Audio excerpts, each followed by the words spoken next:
Now, The Hunt Palmer Show. This is a catastrophe. You are now listening to The Hunt Palmer Show. Brought to you by Renaissance Homes and Pools on 104.5 ESPN Baton Rouge. That's what I wished for when I blew out my candle. Locking down the middle of the day, live from the Mercedes-Benz of Baton Rouge studios. This is Hunt Palmer. The floor is yours. Hour 2.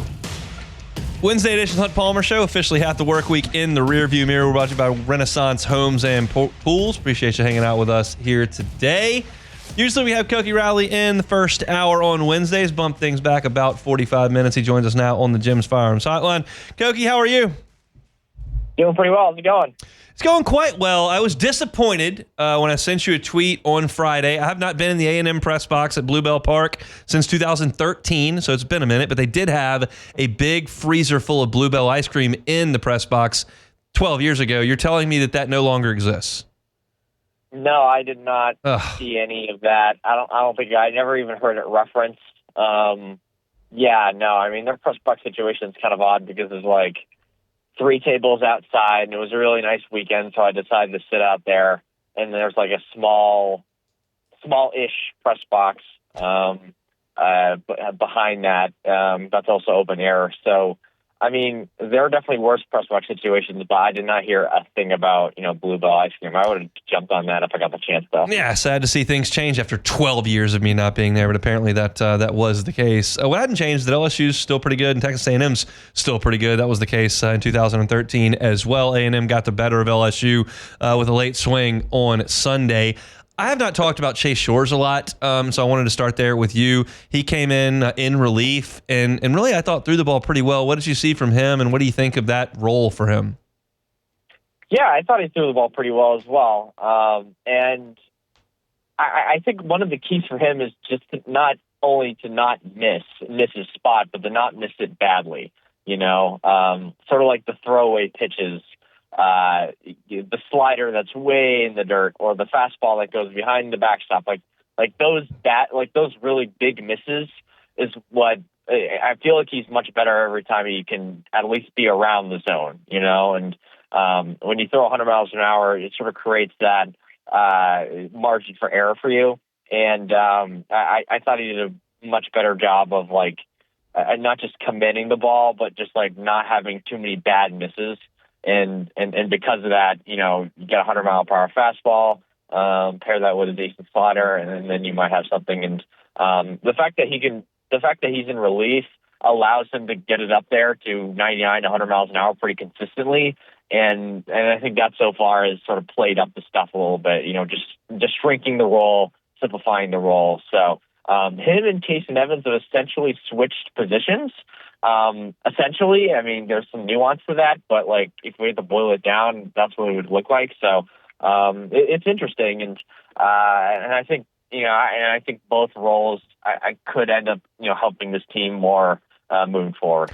So, in saying that, do you think Kason Evans' time as a bullpen stopper is over for right now? I mean, do you think if LSU wins the first game on Friday and Zach Callen throws 41 pitches, that if they have a lead in the 8th inning on Saturday, that Evans won't come out? I wouldn't totally rule it out, but at this point, I would lean towards that being the case. If you put a gun to my head and said, pick one of these two things, Koki, I would pick the Kason Evans. They save him for Sunday sort of role, because as long as Chase Shores keeps on walking out there on Fridays and Saturdays, that means he's not going to start on Sundays. And I guess they could start Connor Ware instead. But they've had a chance to do that the last couple of weeks against these left-handed heavy lineups, especially Tennessee, which is a very left-handed heavy lineup. And they didn't do it. So I think it just kind of shows you the trust they have in Kason Evans. And, he wasn't bad on Sunday. He was just wildly inefficient. And part of that had to do with A&M doing a really good job of following out pitches. And some of that had to do with him just not getting the level of swing and miss that he was getting in relief earlier in the season. So, in my opinion, at least, I think Kason Evans is probably the Sunday guy, even if that's something that they're not going to want to announce moving forward. Yeah, he's not big into committing too early to any starting pitchers when he doesn't have to do that.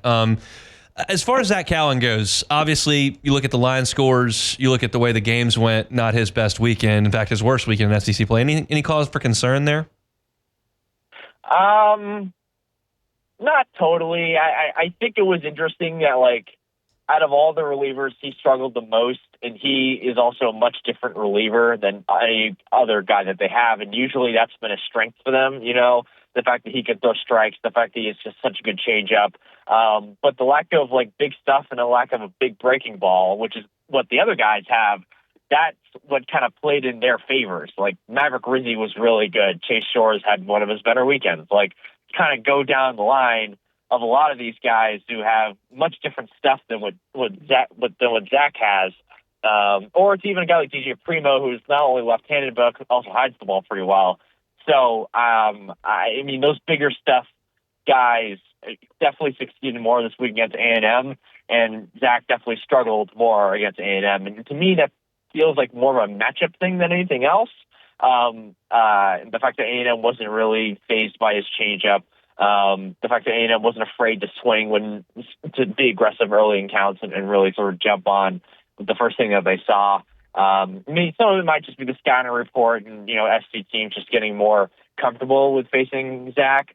But I mean, if he struggles again this weekend, that might be more of a concern. But, like, honestly, something like this was bound to happen at some point. Like, he wasn't going to throw. There's no reliever in the history of baseball, throws a perfect inning every single time out, right? There's going to be at least some bumps in the road, even if they're pretty rare. Like the Griffin Herring game against Alabama, like example A, right? Where they're literally not away from winning that game and winning the series, and then he walks 3 straight guys. Alabama does a really good job of not chasing out a slider. And then all of a sudden, there's a swing bunt down the line, a bad throw, and LSU loses the game, right? So I'm willing to believe it's more of that than anything more concerning moving forward. But, he's definitely been a little bit more human in the second half. The Alabama game sort of comes this year. The Alabama game sort of comes to mind with Zach. So I'm not too concerned by it, but let's see what happens this weekend before we pass any real judgment.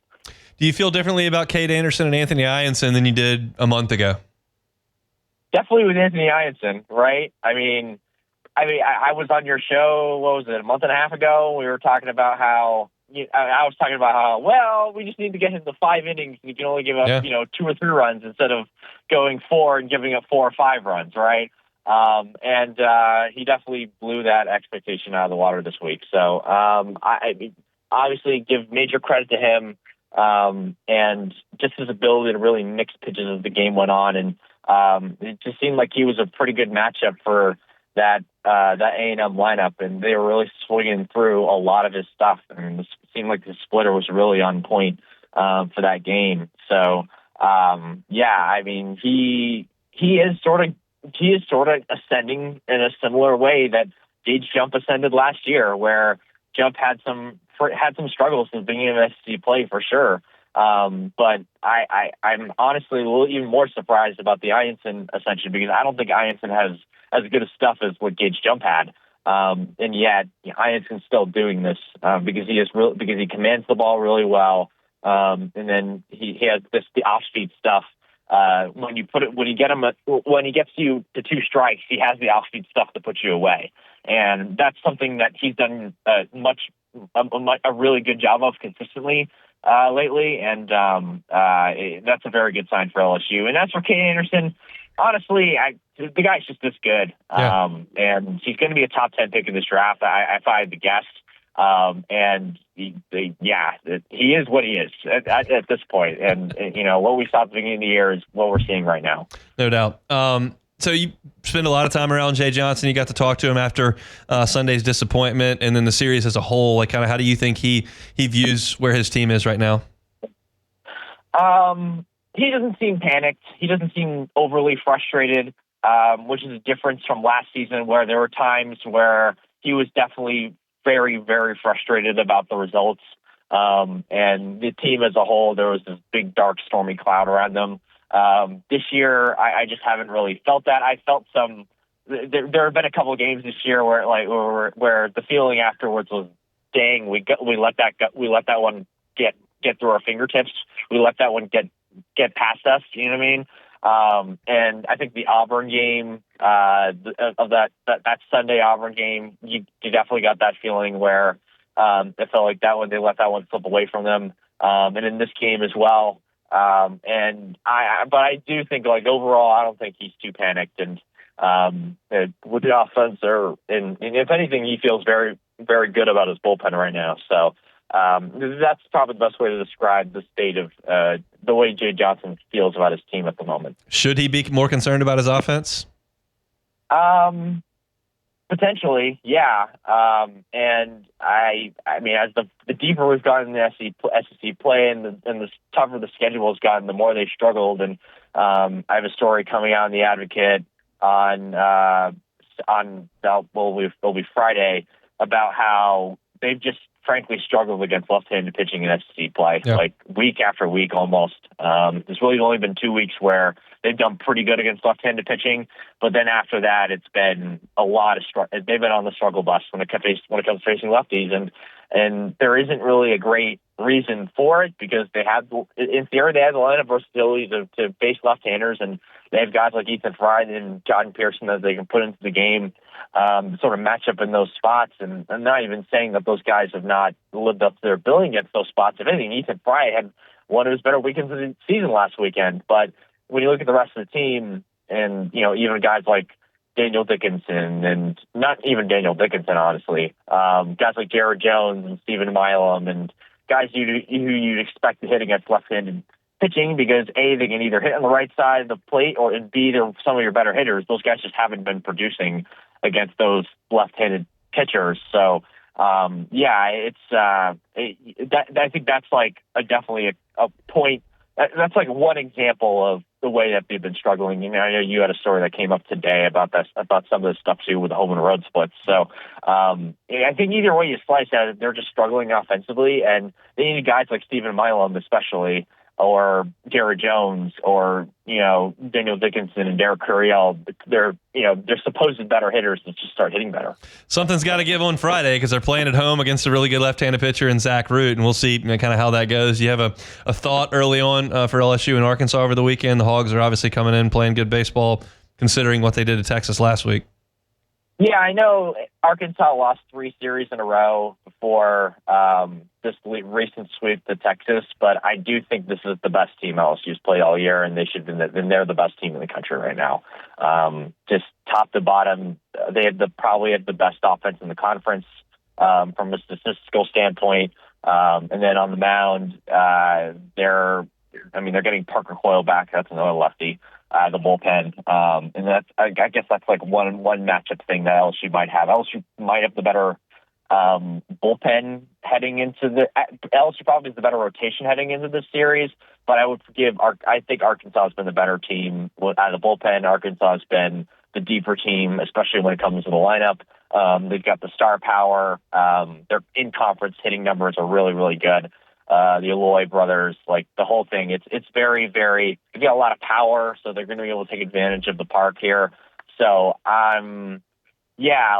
honestly, this is definitely going to be a big task for them, and we'll see. And I think the fact that LSU's at home really helps them here, but it's a big weekend for sure. It's a huge weekend. We'll see you at the box on Friday. Thanks, Koki. Yep. Thanks for having me. He's Koki Riley with The Advocate, doing a great job covering the LSU baseball beat. He's with us every single Wednesday. All right, we're brought to you by Renaissance Homes and Pools every single Wednesday. We'll come back and we'll talk a little football. A little bit of an evergreen off-season topic here from the folks at On 3, but I think it's significantly different than it was 5-10 years ago, so we'll talk about it coming up next. The Hunt Palmer Show. Genesis of Baton Rouge, genesisofbatonrouge.com. Every car that is on the lot is online at genesisofbatonrouge.com. 10-year, 100,000-mile warranty. Sounds pretty good. And it's about as good as you're going to find in the industry, quite frankly. 3 years of complimentary maintenance. Car maintenance is a hassle. You got to go. You got to deal with sitting in the service aisle. You kill a whole morning watching Price is Right, waiting for them to get to the vehicle. It's just a drag on the whole day, a massive inconvenience. Well, it's not with Genesis because they do valet maintenance. They'll come get your car. They'll bring it to the dealership. They'll leave you a loaner. You get on with your day. When they're done with the maintenance, which is complimentary for 3 years, I might add, they'll bring it right back to you. That's just part of being a Genesis driver. It's an experience. You probably haven't experienced it because they're new to the game. Just over 2 years, their airline at Piku. Go see them if you're in the market for a new vehicle. You're probably going to be on Airline Highway anyway. A lot of dealerships up there. Make one more stop just across from Women's Hospital at Genesis of Baton Rouge. Stop in, say, I heard about y'all on show. What can you show me? Their brand ambassadors will be more than happy to help. Their showroom is phenomenal, and the product on the lot is just as good. It's Genesis of Baton Rouge. You can start your car buying process online at genesisofbatonrouge.com. It's genesisofbatonrouge.com. This is the Hunt Palmer Show, brought to you by Renaissance Homes and Pools.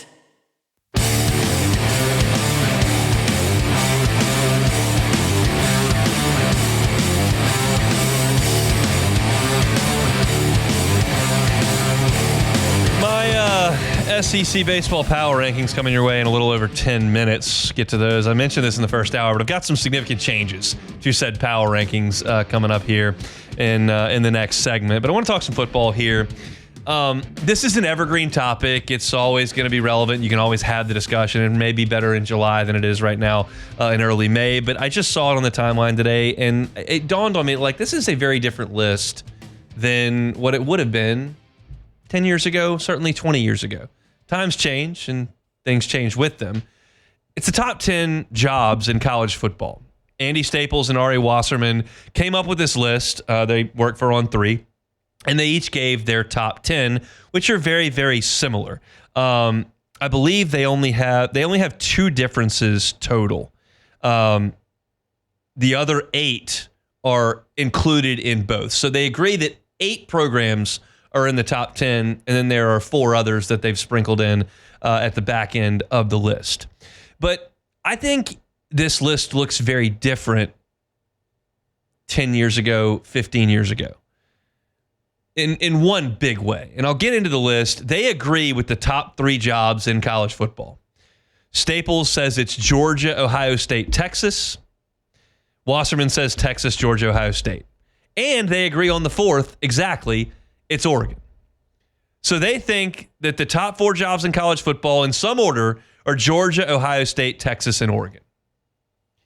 And I think it's hard for me to disagree with that significantly because Georgia and Ohio State, and LSU joins them in this way, have a talent-rich state essentially to themselves.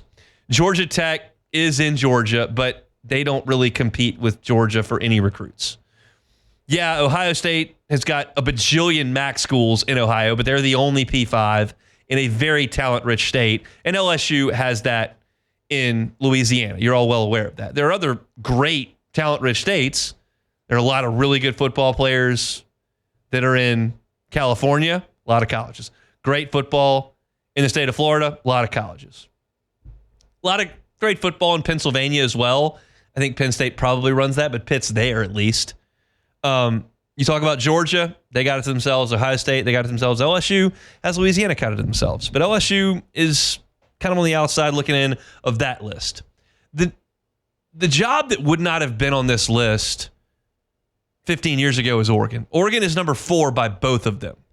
And I don't believe it would have been in the top 10 15 years ago, even though Chip Kelly was cooking 15 years ago. He played for a national championship in 2010. But at that point, they just had the uniforms and the facility, but it was still in Eugene, Oregon, which is not a talent-rich state, and it's hard to get to. But now you've got Nike that can just pay whatever they want. And Nike is one of the few brands that can absolutely point to college football players and say, they do help my brand. Like, it's a little bit tough for some local businesses to sell, and for an oil refinery tycoon to sell the worth to their business that a left tackle brings. But when you can put athletic gear on and do Instagram posts with athletic gear, like, it's all part of the Nike brand. And we know that Phil Knight has essentially limitless money. Now, Phil Knight's not going to be there forever, but he's there right now. And so, yeah, that Nike money, now they're in the Big Ten as well. That exposure, like, I'm not 100% sure Oregon's a better job than LSU or Alabama, But you can certainly make the case, and Andy Staples and Ari Wasserman both did. What's interesting is that, and I'll get to LSU in a second, Alabama is number 7 on both of their lists. And I think Alabama would have been top 3 5 years ago. But Saban leaves. That pixie dust is worn off a little bit. And now it's pay for play. And Bama, while they do have funds, doesn't have the funds Ohio State has, doesn't have the funds Texas has.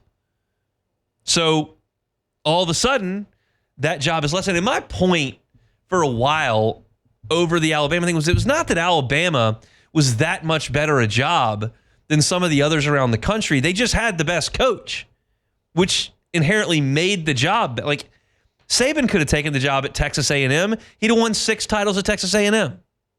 He could have taken the job at Penn State. He'd have won 5 or 6 titles at Penn State. He could have taken the job at USC. He would have done just what Pete Carroll did. Like, he was going to do it wherever. It just so happened that Alabama's job came open when he was ready to get out to Miami. And now that he's gone, like, you've seen them dip precipitously down to 7. When you were 1 or 2 by just about everybody, now you're 7. Like, that says something, I think. But little old LSU, little old Louisiana, poor state, can't keep up. Well, Andy Staples says it's the 5th best job in college football, and Ari Wasserman says it's the 6th best job in college football. Ari puts Texas A&M ahead of LSU, but Staples says it's right behind Georgia, Ohio State, Texas, Oregon, then LSU. The proof will be in the pudding over time. I don't know exactly what the rules are going to look like in 5 years, in 10 years. I don't know what the conferences will look like. I don't know what the national championship structure will look like. But I feel like with the power of the SEC that's never going away for LSU, the value of the geography in this state and the passion, the program history, tradition, that's going to keep LSU relevant no matter how the rules twist and turn to me. Are you still going to have a hard time getting Bryce Underwood here? Yeah. Like, you're going to have a hard time getting the number 1 player in the nation from urban Michigan to come to LSU. Are you still going to do a good job in the state of Louisiana? Are you still going to be able to recruit the state of Texas? Are you still going to be able to recruit Florida? Are you still going to be able to recruit Georgia? I think so. That's my belief. And if you can do that, you're still going to have 100,000 strong for a big game in Tiger Stadium. Game day's still going to come here. You're still going to cash massive checks from the SEC network, from Disney and ESPN. And I think they're going to be competitive. You're always going to have the right coach here. And Brian Kelly's not going to be here forever, and you'll get the next one. And if you make a terrible hire, you hire Derek Dooley, you're not going to do very well. But if you hire the right guy, they'll do just fine. And that's kind of the contention that Staples and Wasserman put forward here. They've got LSU, both of them, ranked as better job than Alabama, better job than Michigan, better job than Clemson, better job at Notre Dame, better job than Penn State, better job, obviously, than Auburn. And then the last piece of this puzzle, as we get beyond LSU a little bit, is Texas A&M, which is the one that nobody can get their hands around. And it's so fascinating because Andy Staples doesn't have Texas A&M in his top 10. And Ari Wasserman has Texas A&M 5th. And y'all know how I feel about this. I don't feel the same way Jacob Hester does. I don't feel the same way Taylor Sharp does on the morning show. Like, they just think, well, A&M's never won. Why would we ever expect them to win? And that looks like it's kind of the camp that Staples is in here. Like, they haven't won. They've been in NIL for a while. They've been in the SEC for a while. They've recruited well for a while. They've had different coaches. They've had a Heisman winner. Like, they don't win anything. And then you got me that goes, yeah, but they could. Arizona State had no chance to win that college football playoff last year. None. Neither did SMU. Oklahoma State's not going to become a power. Neither is Michigan State. You're not going to all of a sudden see a resurgence from Cal football. There are only so many programs in college football that can make it work. And A&M is one of them, despite the fact that they haven't. And that's why I always want to keep them at arm's length and make sure that they're screwing things up over there. Because you could have a problem on your hands at LSU if Texas A&M ever figured it out. And I'm not telling you they will anytime soon. But the potential is there. And that's what Ari Wasserman's saying by putting them at 5. I don't have a good reason why they've never won. I have a thought, I have a hypothesis, and I can't prove it at all. It's that it's just a little bit of a weird spot. They do things differently, and not a lot of people want to spend time there. I respect their passion. I think it's awesome. I think they have a great home field advantage. I think that they have incredible loyalty to the university, and all those things I think are really cool. I think there are some things they do that are not. I don't think midnight yell practice is very cool. I don't think the yell leaders are very cool. I don't think blowing bubbles at your baseball stadium is very cool. But everybody's got some things that aren't the greatest things. I kind of wish our student section wouldn't chant vulgarities at the drop of every hat, but it happens. I don't love Chants of Rain Never in Tiger Stadium. That may be blasphemous for some people. It's not a big deal. I'm not trying to make it a big deal. I'm just saying that there are some things that I think are a little off everywhere. A&M's just got more of those. More things that are a little off from us on the outside. And maybe that's the point. They can't quite get the buy-in because not a lot of people really want to be there. Jim Schlossnagle caught the first bus out of town, and Buzz Williams caught a bus out of town. I don't know. But we're talking football here. They seem to have the ingredients. They just haven't put them together, and I hope they never do.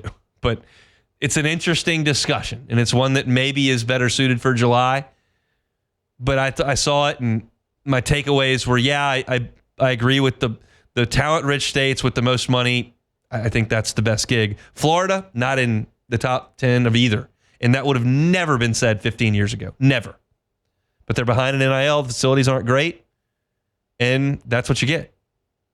Oregon's got elite facilities, massive NIL, not a fertile recruiting base. They're 4th on this list. Money matters a lot. Commitment matters a lot. And I don't know if Florida's got that committed. Oregon obviously does. So, second piece, LSU, top 6 by both. I think the Tigers will be okay. Our Wednesday shows brought to you by Renaissance Homes and Pools. When we come back, let's do some SEC baseball power rankings next. The Hunt Palmer Show. Highland Insurance Group, HighlandIG.com is that website. Jonathan Carbo and his crew over at the Highland Insurance Group, awesome folks to work with. They pride themselves on their technical expertise. If you're looking for a new insurance broker, and your criteria is, I need someone that can cut 20% off this massive premium, this is probably not the phone call for you. In this market, that's just not realistic. You could do it by cutting out a bunch of your coverages, but that's not the point. If you're just looking for someone to make sure that your insurance that you pay good money for is correct, that's what the Howard Insurance Group does. Storm season's around the corner. Do you know that your building valuations are correct? Do you know what your co-insurance penalties are? Do you know what your wind and hail or name store deductible are? Do you know how your policy is going to respond in the event of a storm? If you don't, and you only just pointed to the lowest premium come renewal time, and that's all you got, you might want to look at it a different way. And Jonathan Carver and his team are happy to do that for you at the Highland Insurance Group. They're based here in Baton Rouge. They can help you out statewide. Any of your commercial needs, they can help you with them. If you don't know what cyber insurance does or what EPO insurance means, but you're a business owner, look into it. Check with the Highland Insurance Group. It's HighlandIG.com, online, HighlandIG.com. You're listening to The Hunt Palmer Show, brought to you by Renaissance Homes and Pools.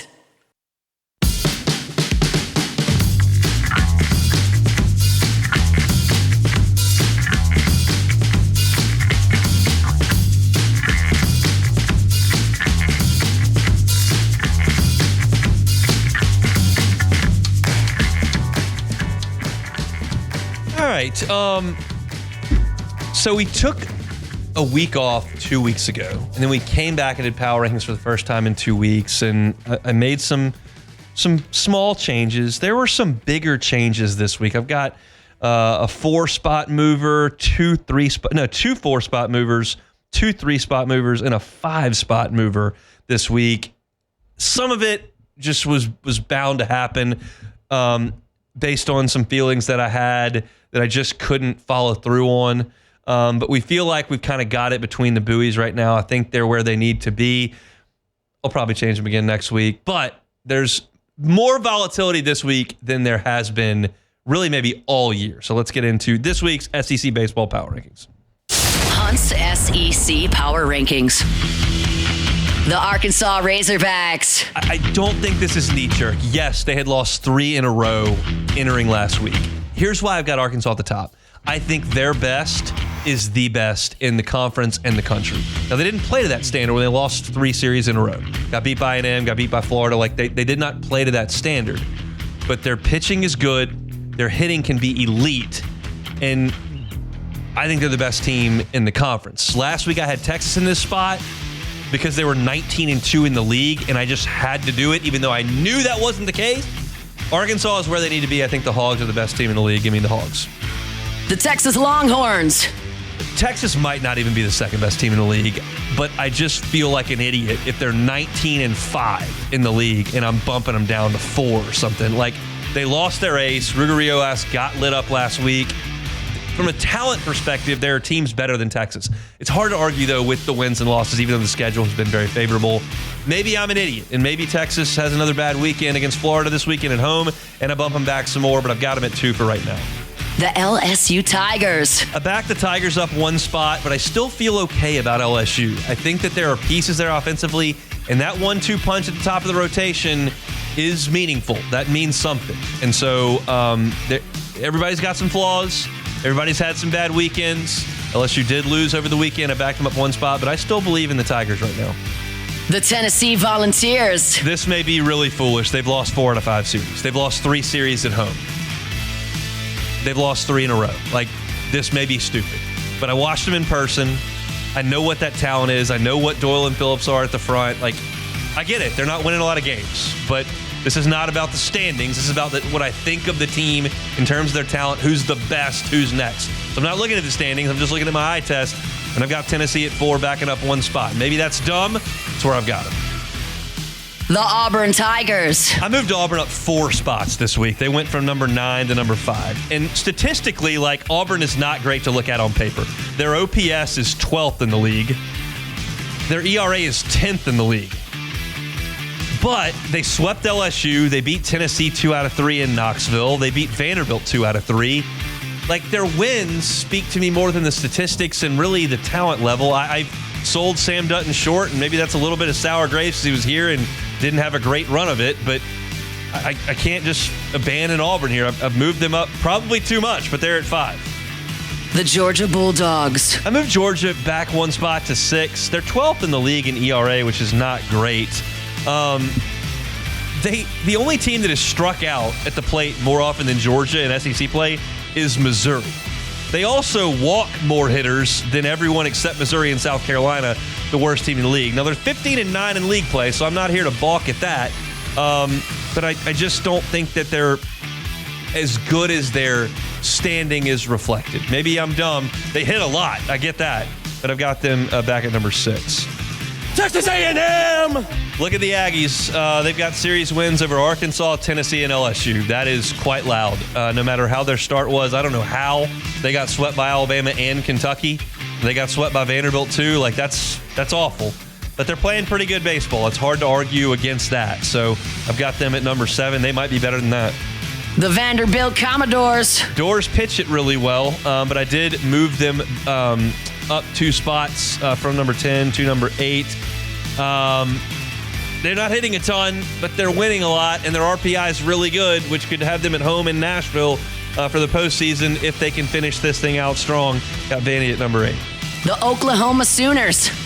Moved Oklahoma up 3 spots. They did beat Vanderbilt. They beat Ole Miss over the weekend. They've got an elite ace, so that gives you a leg up in a lot of weekends. Tyson Witherspoon was brilliant against Ole Miss through shutout baseball against the Rebels over the weekend. That's a big deal to have a guy that good at the front end, so Oklahoma creeps up to number 9. The Florida Gators. Moved the Gators up 1 spot. Listen to this. They were 1-11 in league play. They were 1-11. They've been 10-2 since. They're 11-13. They're going to get into the postseason. They've got a series at Texas this weekend. They play Bama in Gainesville to finish things out. If they can get 1 game in Austin, they're going to be a regional team. That's amazing that Kevin O'Sullivan's able to figure this out with the litany of injuries that Florida has. Liam Peterson, top of the rotation, very, very good. So Florida's up to number 10. The Ole Miss Rebels. I backed Ole Miss up 5 spots. That may be reactive based on a poor offensive weekend against Oklahoma. They lost 2 out of 3 in that one. They're headed to Starkville this weekend, but here statistically is Ole Miss. They're 11th in ERA. I don't love their rotation after Hunter Elliott, who's not throwing enough fastballs with strikes with his fastball. They're 9th in batting average. They are 4th in home runs, but they strike out a ton. So there are flaws with this Ole Miss team. They got to get it to the finish line to try to get a regional in Oxford. They got work to do to get there. I dropped them back to 11th in the league. The Alabama Crimson Tide. Look, Alabama's 13-11 in SEC play. That record's pretty good. They've got Georgia this week, which is a big deal, but they've lost 4 of 5 series, and the one win in those 5 has been Missouri. So they're leaking oil a little bit. They hit it pretty well. LeBron's stats haven't been what we thought they might be, but I've just lost some faith in Alabama to this point, so I backed them up 4 spots to number 12. The Mississippi State Bulldogs. Don't look now. They fired their head coach, and Mississippi State's getting hot. They swept Kentucky. They're unbeaten since they fired Chris Lemonis. They've got a huge weekend coming up against Ole Miss in Starkville, and then they go to Missouri, where they can win 3 games. So they can make the tournament after firing their coach. That is certainly not out of the question. I've got them at 13. The Kentucky Wildcats. Kentucky swept at Mississippi State. They're now 10-14 in league play. They've got Oklahoma and at Vanderbilt left, but they're 16th in the league in home runs. That's last. They're 13th in batting average. That's almost last. And they're 9th in ERA. They just don't have a calling card. They're just not great at anything. So Kentucky's down to 14th. They got to hustle to get in the NCAA tournament. The South Carolina Gamecocks. South Carolina lost a doubleheader to Florida 30-3. 30-3. 30-3. It's bad. It's very good that LSU gets together last week of the season. The Missouri Tigers. Well, they're 0-24. 0-24. It's not good. Not a good team. So that's your SEC baseball power rankings here on this Wednesday. Start with the top 3, Arkansas, Texas, and LSU. Then you get down to 4 through 6, Tennessee, Auburn, and Georgia. I think those teams are all really good. A&M's playing great. I've got them at 7th. Vanderbilt is in the middle there at number 8. Oklahoma on the other side of that at number 9.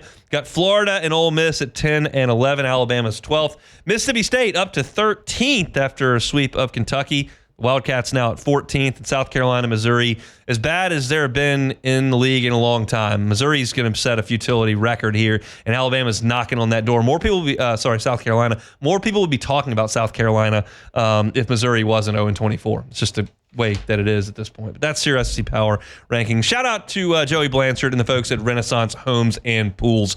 If you want to put in that pool of your dreams, and you want that process to be painless and seamless from a local company right here in the Baton Rouge area, contact Joey and the folks at Renaissance Homes and Pools. Joey has done this for dozens and dozens and dozens of people in the Baton Rouge area, and he can do it for you. He's got this incredible software. You'll sit down with Joey. He's so hands-on. He can actually show you what that pool is going to look like to scale with this incredible software. And the flexibility that it offers you is just incredible. You can see what your outdoor kitchen may look like. You can see what some furniture may look like. They can position it exactly how you will see it once that pool is built so that it's exactly to your specifications when that is done. You may have an exact idea of what you want that pool to look like. You may have no clue what goes into building a pool. Joey Blanchard and the team at Renaissance Homes and Pools will walk you through that process. It doesn't take all that long, and the best part is he'll be there for every step of the way. He's the owner of the company. He's there for the consultation. He's there for the design. He's there for all the digging in the building. He's there for you after the installation and the completion of that pool. It's Renaissance Homes and Pools. Go check them out. Fill out that contact sheet at builtbyrenaissance.com. Get in touch with Joey and get that pool ready for the summer months. You can have it here in the next couple of months. We can swim until October around here in South Louisiana. It's builtbyrenaissance.com is the website. Renaissance Homes and Pools. They bring you our Wednesday shows each and every week. Take a time out, come back and close it. Hunt Palmer Show. The Hunt Palmer Show. This is the Hunt Palmer Show, brought to you by Renaissance Homes and Pools.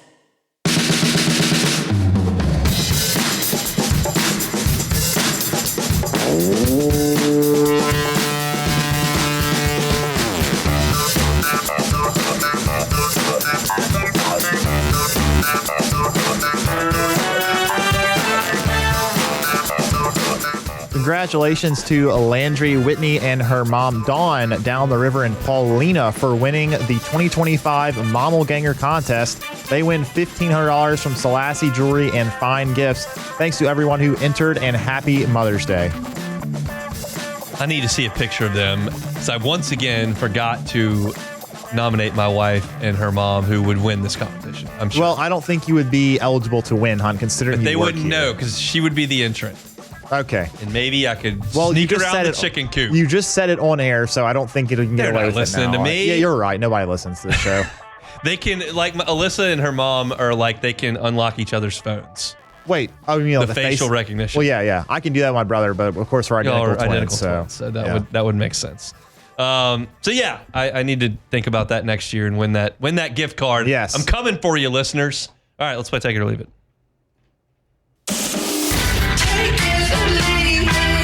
Take it or leave it. Take it or leave it. Today's hottest stories in sports, news, and sometimes even Hunt's life.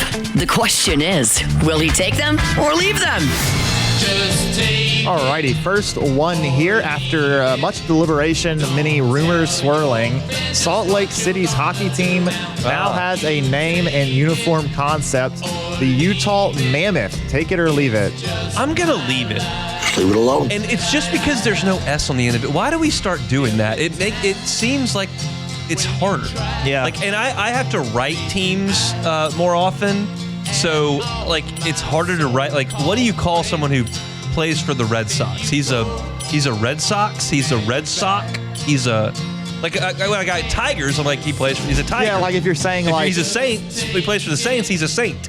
He's a Mammoth. yeah, it's like the John Lackey, the former Red Sox. Did you say sock? Like I don't know, SOCK? and I just feel like we're forcing that. It's okay to have a plural team. Like it's Yeah. a team of tigers. It's a team of mammoths. Couldn't we have mammoths? I think the reason, I don't know for sure, but mammoths are very large animals, so perhaps that's why they didn't go with the mammoths, because otherwise it would be kind of, I don't know.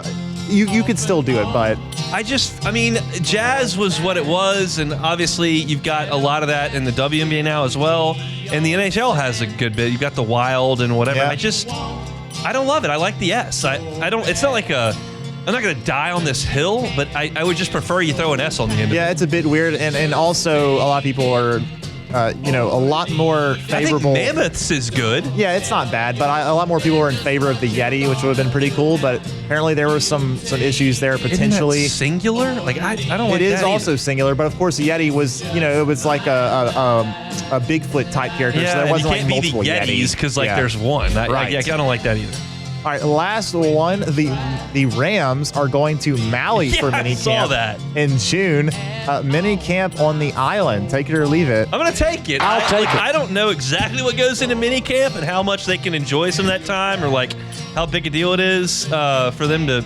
I don't know. It does show the financial backing that NFL Yes. teams has, where you can just up and take the whole squad out to Maui. And not to mention that, but also the willingness of the ownership to do that, Yeah. because I'm sure there's a lot of rookies probably really upset that they don't play for the Rams because New Orleans, are they going to go down airline to Metairie, or what's going on there? Like, I think they'd much It's rather right be next in to Maui. the Shrine on Airline. You're That's a great selling point there. Yeah. I'm taking that all day. The mini camp on Maui sounds sounds great. phenomenal. I would like to get to the island at one point. I don't know that I'm real close to getting that done. Currently, but I would like to, because there's one of my favorite golf courses. One of my bucket list golf courses is there. You'll get there eventually, Hunt. I believe that. I think there's a good chance that I will go to Maui at some point. It's just not going to happen real soon. There are some other things that are going to have to take precedence, like diapers at the current juncture. But one day there will be no diapers in the Palmer house. One day. We're just not at that day at all.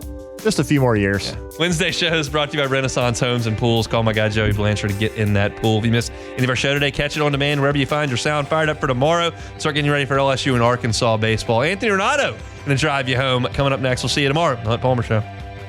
The Hunt Palmer Show.